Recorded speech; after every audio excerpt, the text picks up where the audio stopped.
So I'm doing this live video to answer some questions of my students. So this video is for you, my students, wherever you are, all over the world. There is Zurich.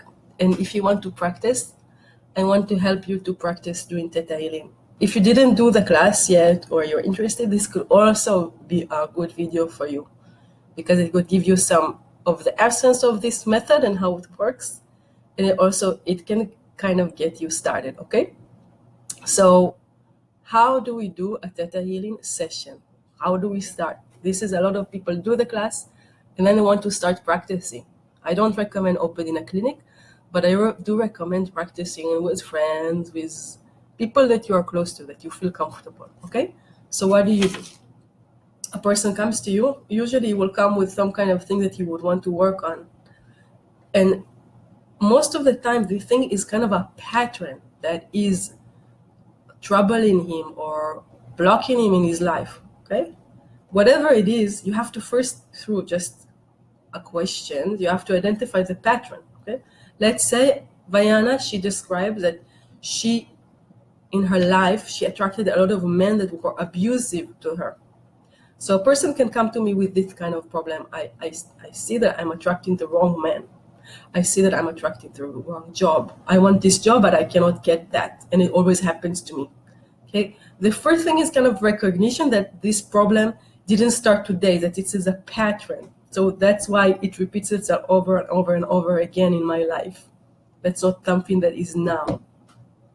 And then once we identify the pattern, we do the digging work. And the digging work is to get the memories activated, the experience of when this pattern was first created. So for example, with Vayana, she talks about she attracted a lot of abusive men into her life.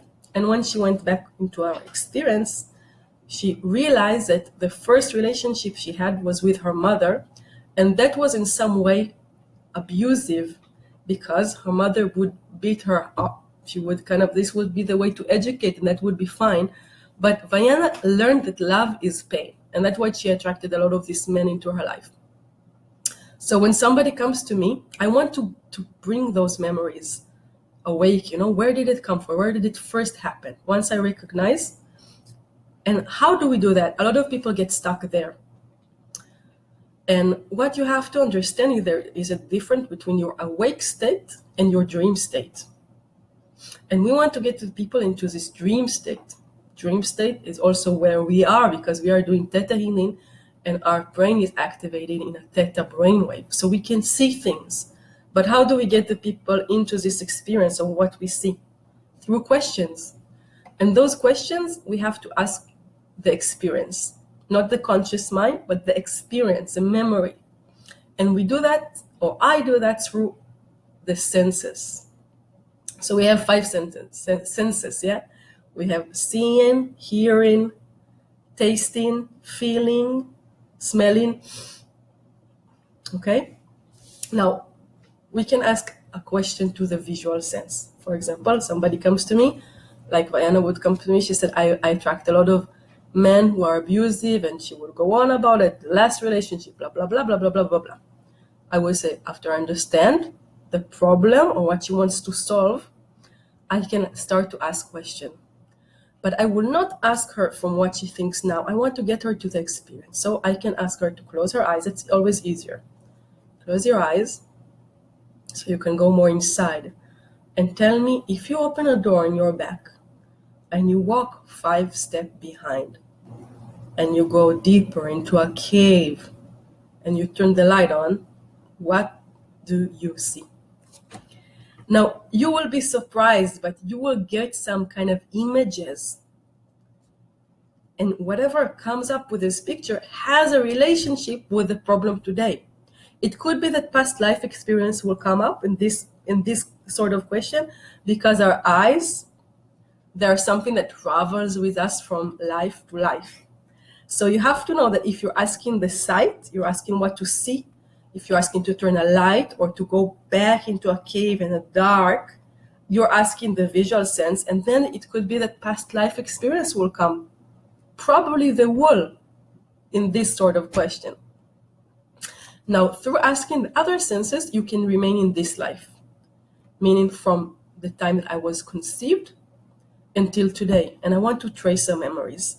So another question that I could ask through this sense of touch, yeah, the feeling sense, I could ask, what do you feel? Okay, when you are with this abusive husband or this abusive relationship, what do you feel? And then the person will say whatever. He will say, I feel a block here, okay, or I feel a bit suffocated, or I feel something here. Okay, usually I will ask the person to close his eyes. What do you feel? I always ask to close the eyes because the eyes keep us here, keep us functioning. And I will get to that soon. But through sensing things, I can also do like an investigation or a digging. So I can ask the person, okay, where do you feel it in the body? And then they would say here. And then I would say, what is the texture of this? Okay, see, the texture is something that appears to my this kind of sense. What is a texture? What does it feel like? And once I get a texture, let's say this texture is rough, yeah, and then a little bit smooth, and I will ask, when was the first time you felt it in your body? This is through this physical sense of feeling. And if I ask this question, it will give me an answer. It will give me an answer in this life. But it doesn't matter if I work on past life or in this life, I will have the same result anyway. Now, another form of investigation that I've been kind of practiced in, and it's kind of new for me, I ask the person about the smell and the taste and the sound. For example, again, this example of somebody comes, it describes that somebody abuses him. I want to work on this pattern, and I ask, okay, how does it smell like? What does it taste like? This kind of abusedness.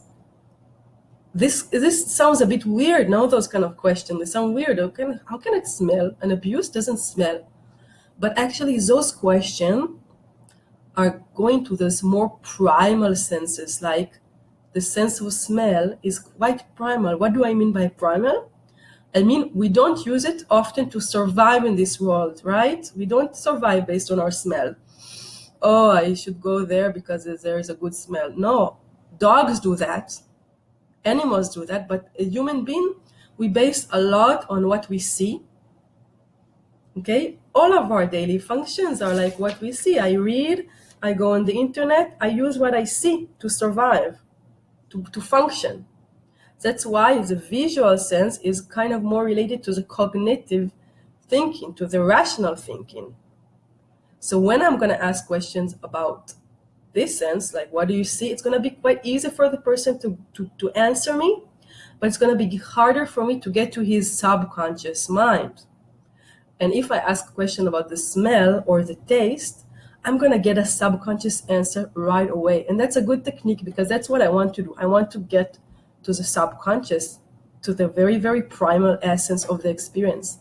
So I may ask a person, this abuse that you feel now, what does it smell like?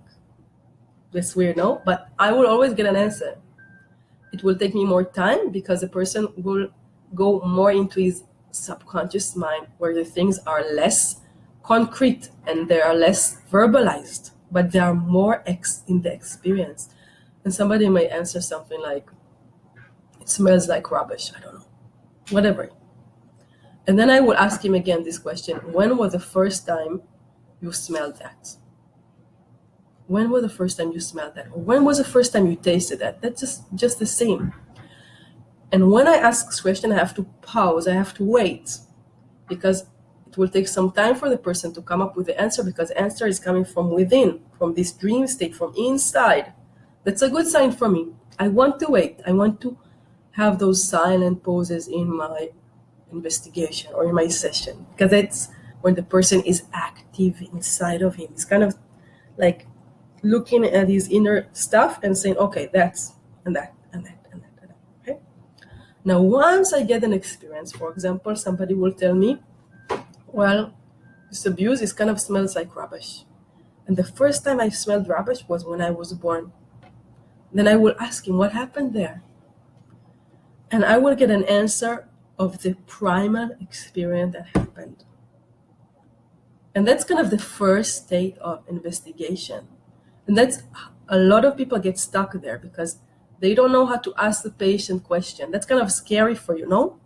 That's kind of scary because I'm kind of handing in the stage to the patient rather than like blah, blah, blah, blah, blah, blah, blah, talking.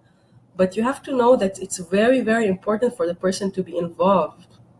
By being involved, he's actually taking responsibility for his inner stuff. That is my experience. And in Theta, I use the same technique to see what is inside of him, okay? So if I don't want to do an investigation, I can do intuitive reading, right? That's the first thing we learn in Theta Healing basic class.